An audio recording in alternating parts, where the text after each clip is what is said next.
Hello and welcome to Informally Formal. I am once again excited to bring a veteran of the business landscape in Bangladesh, Engineer Abu Taher.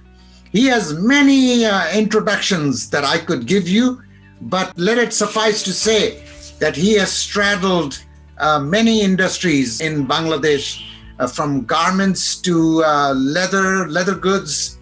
He has been the former chairman of the Board of Trustees of Asia Pacific University, also a former chairman of Bangladesh Tanners Association. He has held senior leadership positions in BGMEA all the way from 85 to early 2000. So no one better to talk about the future of industrialization in Bangladesh than Engineer Taher. So very warm welcome to you, sir.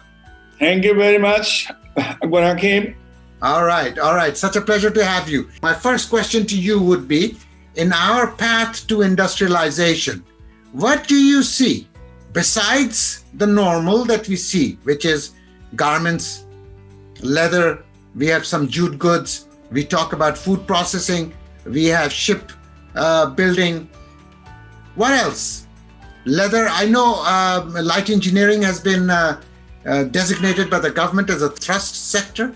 Would you care to elaborate a little bit more as to what we ought to get into, what we ought to do in our path to industrialization? Over to you, Engineer Taher. Thank you very much. Light engineering, it's a thrust sector because we need to reduce the import and we should be dependent on our own production. So it is most important to us. Now time has come. We have developed RMG. We are developing leather. We should develop other light engineering as well as shipbuilding. Already we are doing and doing good. Bangladesh is doing good. Right. So we should go for more in this sector so that today's our target is $50 billion. Out of that, 84% is RMG. We should go to $100 billion, maybe with a couple of years, RMG plus other industries.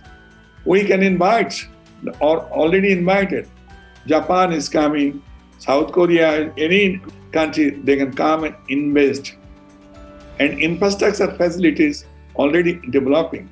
Matarbari, the deep sea port already on the way. That means if we want to ship something from Bangladesh, previously it used to go to Singapore, then connecting America. Now directly from Matarbari seaport, we can connect to US or any port at least 7 days earlier. So right. that is most important. And we can help the neighbors to get these facilities. So there are so many fields we can develop, and we can dream our next generation that Bangladesh can be the richest country, one of the richest country through our doing jobs, good jobs, which we have shown in RMG, which we are going to show in leather, which we shown already in Manpower. Already is the highest export earning.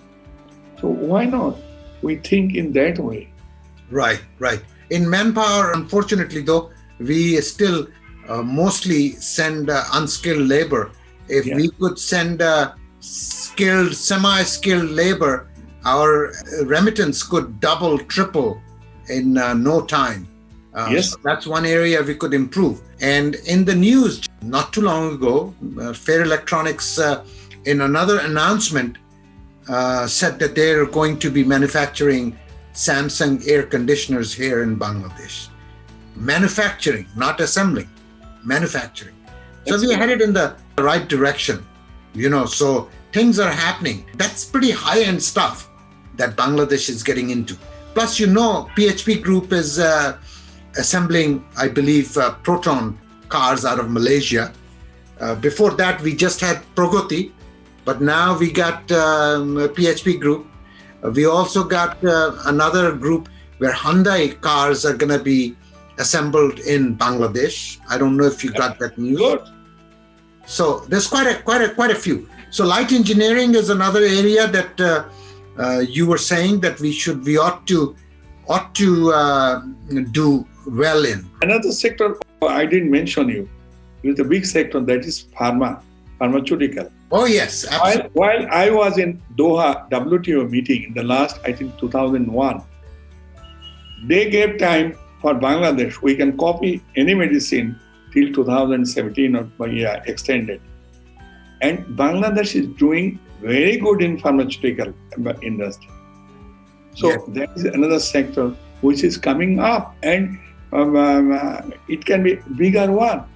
Absolutely. Currently, Bangladesh caters to about 97% of all medicine that is needed in Bangladesh is produced locally. Only 3% is imported. And you're right about the TRIPS waiver that goes all the way till Bangladesh graduates from LDC status. The TRIPS waiver is available to Bangladesh. So you're absolutely right. We have world-class pharma actually, and we export to I believe it's about 100 countries that we export. That's correct. We created the Bangladesh Enterprise Institute, headed by Salman and me as treasurer. Salman was chairman and me is the treasurer. We did caucus with US and made a good lobby. Like this way, we can make lobbying in various countries, and we are doing it. Right. So that for LDC, to middle income, we are working on it. Dr. Rajak published a good paper and books. So we are working on it.